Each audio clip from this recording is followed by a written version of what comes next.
AI கூட சேர்ந்து coding கற்றுக்கலாம் வாங்க. 5 கான்செப்ட் புரிஞ்சா போதும், ஏஐ உங்க அடிமையா மாத்திடலாம். Concept number 1, functions. ப்ரோக்ராமிங் உலகத்துல எல்லாமே ஃபங்க்ஷன்ஸ் தாங்க. ஒரு ஸ்கிரிப்டை ஸ்டார்ட் பண்றதுல இருந்து அந்த ஸ்கிரிப்டை கம்ப்ளீட் பண்ணி அவுட்புட் கொடுக்குற வரைக்கும் எல்லாமே ஃபங்க்ஷன்ஸ் தான் செய்யும். இந்த ஃபங்க்ஷன்ஸ் என்னென்ன அப்படின்னு தெரிஞ்சுக்கிறது தான் மெயினா ப்ரோக்ராமிங் லாங்குவேஜ் கத்துக்கிறது அப்படின்னு சொல்றாங்க. நம்ம வந்துட்டு ஏஐ வச்சு ப்ரோக்ராமிங் லாங்குவேஜ் எழுத வைக்க போறோம். அப்படின்னா நம்ம இந்த ஃபங்க்ஷன்ஸ் என்ன செய்யும் அப்படிங்கிறத புரிஞ்சுக்கணும். ஃபங்க்ஷன்ஸ் பத்தி எப்படி திங்க் செய்யறது? ஃபங்க்ஷன்ஸ் ஒரே ஒரு வேலையை தான் செய்யும். அந்த ஒரு வேலையை செய்யறதுக்கு அது இன்புட் எடுத்துக்கணும். ஏன்னா ஒரு வேலையை செய்யணும்னா அதுக்கு ஏதாவது ஒரு இன்புட் நம்ம கொடுக்கணும். அடுத்து அந்த வேலையை செஞ்சதுக்கு அப்புறம் அது அவுட்புட் கொடுக்கும். அந்த அவுட்புட்டை நம்ம எப்படி யூஸ் பண்றதுன்னு பார்க்கணும். ப்ரோக்ராமிங் உலகத்துல எல்லா இன்புட்டும் சரி, எல்லா அவுட்புட்டும் சரி, வேரியபிள்ஸ் அப்படிங்கிற ஒரு பெட்டி இல்லைன்னா பாக்ஸ் எப்பயுமே அந்த பெட்டியில உட்கார வைப்பாங்க. ஒரு இன்புட்னா அது வந்துட்டு ஒரு வேரியபிள் இருக்கும், ஒரு அவுட்புட்னா அது ஒரு வேரியபிளுக்கு கொண்டு போய் உட்கார வச்சாகணும். அந்த இன்புட்லயும் அவுட்புட்லயும் என்ன இருக்கு அப்படின்னு பார்க்கறதுக்கு பிரிண்ட் ஸ்டேட்மெண்ட்ஸோ இல்ல அவுட்புட் ஃபங்க்ஷன்ஸோ யூஸ் பண்ணலாம். ஸோ திருப்பி அங்கேயும் ஃபங்க்ஷன்ஸ் தான் இருக்கும். நம்ம மார்க்ஸ் அண்டர் ஸ்கோர் ஃபில்டர் கோடுக்கு போவோம். அந்த மார்க்ஸ் அண்டர் ஸ்கோர் ஃபில்டர்ல 3 ஃபங்க்ஷன்ஸ் இருந்தது. Read under score CSV, filter under score students, அப்புறம் மெயின் அப்படின்னு ஒரு ஃபங்க்ஷன் இருந்தது. இந்த எல்லா ஃபங்க்ஷன்ஸ் கீழேயும் பார்த்தீங்கன்னா ஒரு லைன்ல இருந்து எவ்வளோ லைன் வேணாலும் கோடு இருக்கலாம். இந்த ஃபங்க்ஷனுக்கு கீழே இருக்கிற லைன் எல்லாத்துக்குமே சேர்த்து நம்ம அதை கோட் பிளாக் அப்படின்னு சொல்லுவோம்.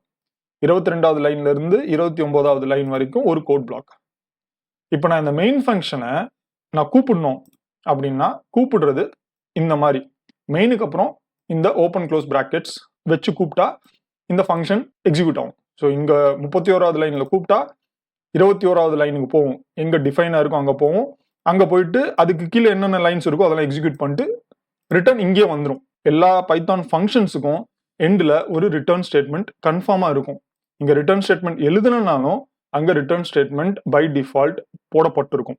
ஏன் அப்படின்னா ஒரு ஸ்கிரிப்ட் எடுத்தீங்க அப்படின்னா ஸ்கிரிப்ட் வந்து மேல இருந்து முதல் லைன்ல இருந்து கடைசி லைன் வரைக்கும் ஒவ்வொரு ஸ்டெப்பா எக்ஸிக்யூட் பண்ணிட்டே வரும்.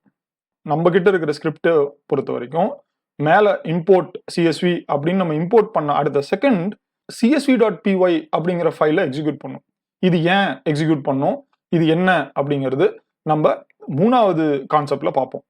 இந்த இம்போர்ட்டிங் பண்ணி முடிச்சதுக்கு அப்புறம் அடுத்தது இந்த லைன்ஸ் எல்லாம் எக்ஸிக்யூட் பண்ணிட்டே வரும். ஒவ்வொரு இடத்துலையும் அது என்னென்ன லைன் இருக்கு, அதுல ஃபங்க்ஷன் டிஃபைனா இருந்தால் அந்த ஃபங்க்ஷன் டிஃபைனா இருக்குங்கிறத அதை ஸ்டோர் பண்ணி வச்சுக்கும். அதே மாதிரி இங்க ஃபில்டர் ஸ்டூடெண்ட்ஸ், மெயின் ஃபங்க்ஷன் எல்லாமே ஸ்டோர் பண்ணி வச்சுக்கும்.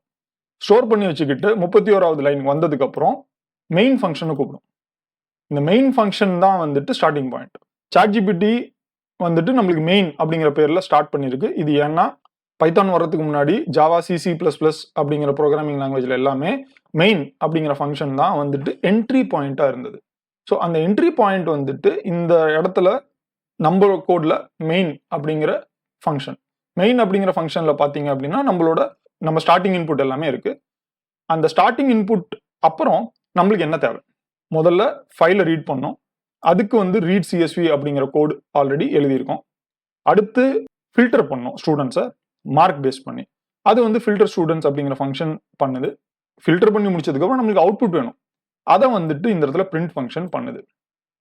அதுக்கு நடுவில் பல லாஜிக் இங்க இருக்கு. அதை பத்தி நீங்க இப்போதைக்கு ஒரி பண்ண தேவையில்ல. அதை பத்தி நம்ம என்னங்கிறத ஃபியூச்சர்ல பார்ப்போம். இந்த மாதிரி நீங்க முதல்ல ஒரு கோடோட ஃப்ளோவை பிடிக்க தெரியணும்.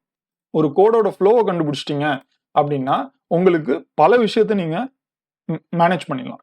இப்போ இந்த கோடோட ஃப்ளோ ஸ்டார்டிங்ல இருந்து இம்போர்ட் ஆகுது, ஃபங்க்ஷனை டிஃபைன் பண்றோம், கடைசியா ஒரு ஃபங்க்ஷனை கால் பண்றோம். அந்த ஃபங்க்ஷன் கால் பண்ண உடனே அது சிஎஸ்வியை ரீட் பண்ணுது, ஸ்டூடெண்ட்ஸை ஃபில்டர் பண்ணுது, ரிசல்ட்டை பிரிண்ட் பண்ணுது. இதுதாங்க ஸ்டார்டிங் பாயிண்ட். ஸோ இப்போ நம்ம கன்க்ளூட் பண்ணுவோம். ஃபங்க்ஷன் வந்துட்டு ஒரு இன்புட் எடுக்கும், ஒரு வேலையை செஞ்சு அதுக்கு அவுட்புட் கொடுக்கும். அந்த அவுட்புட்டை நீங்க ஒரு வேரியபிள்ல கன்ஃபார்மா ஸ்டோர் பண்ணணும். ஸ்டோர் பண்ணதுக்கு அப்புறம் தான் நீங்க அதை பிரிண்ட் பண்ண முடியும். அடுத்து ஒரு வேலையை தான் செய்யும், ஆனா அந்த மறுபடியும் அதே வேலையை நீங்க செய்யறதுக்கு நீங்க அந்த ஃபங்க்ஷனை கூப்பிடணும். ஃப்ளோ கண்ட்ரோல் செய்யறதுக்கு ஃபங்க்ஷன்ஸ் யூஸ் ஆகும். இந்த வீடியோ உங்களுக்கு யூஸ்ஃபுல்லாக இருக்கும்னு நான் நம்புகிறேன். வீடியோவுக்கு ஒரு லைக், அப்புறம் இந்த வீடியோவை ஷேர் பண்ணுங்கள் உங்கள் ஃப்ரெண்ட்ஸ் அண்ட் கொலீக்ஸ் கூட.